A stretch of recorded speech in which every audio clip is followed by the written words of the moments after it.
ചെവിക്ക് പിടിച്ച് കേസെടുപ്പിച്ച പോലെയാണ് ചെവിക്ക് പിടിച്ച് തന്നെയാണ് റിപ്പോർട്ട് ചെയ്ത് അവരെ വരുത്താൻ വേണ്ടിയിട്ട് പറഞ്ഞിട്ടുള്ളത്.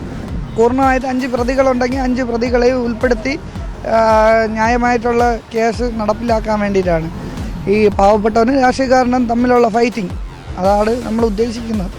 ഇപ്പോൾ മേയറല്ലല്ലോ, സാധാരണ എന്നെ പോലെ യദു എന്ന് പറയും പോലെ ആര്യ. KSRTC ഡ്രൈവർ യദുവിനെ നടു റോഡിൽ തടഞ്ഞ് നിർത്തിയ കേസിൽ മേയർ ആര്യ രാജേന്ദ്രനെയും ഭർത്താവ് സച്ചിൻ ദേവ് MLAയും കുറ്റവിമുക്തർ ആക്കിയിരുന്നു. അതായത് കുറ്റപത്രത്തിൽ നിന്നും പോലീസ് ഇവരെ ഒഴിവാക്കിയിരുന്നു. ഇതിനെതിരെ നിലവിലിപ്പോൾ യദു കോടതിയിൽ പരാതി നൽകിയിരിക്കുകയാണ്. അതായത് ഒരു സ്വകാര്യ പരാതി അദ്ദേഹം കോടതിയിൽ നൽകിയിരിക്കുന്നു.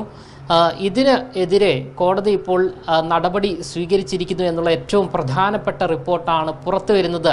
അതായത് കുറ്റവിമുക്തർ ആക്കപ്പെട്ടവർക്കെതിരെ കോടതി നോട്ടീസ് അയക്കുവാൻ വേണ്ടി പോകുന്നു. അതായത് കോടതിയിൽ നേരിട്ടെത്തി ഇവർ മൊഴി രേഖപ്പെടുത്തേണ്ടി വരും.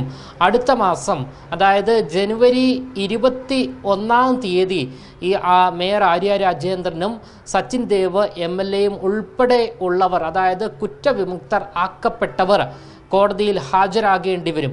ഇതുമായി ബന്ധപ്പെട്ട് ഇപ്പോൾ മറുനാടിനോട് പ്രതികരിക്കുകയാണ് KSRTC ബസ് ഡ്രൈവറായിരുന്ന യദു തന്നെ.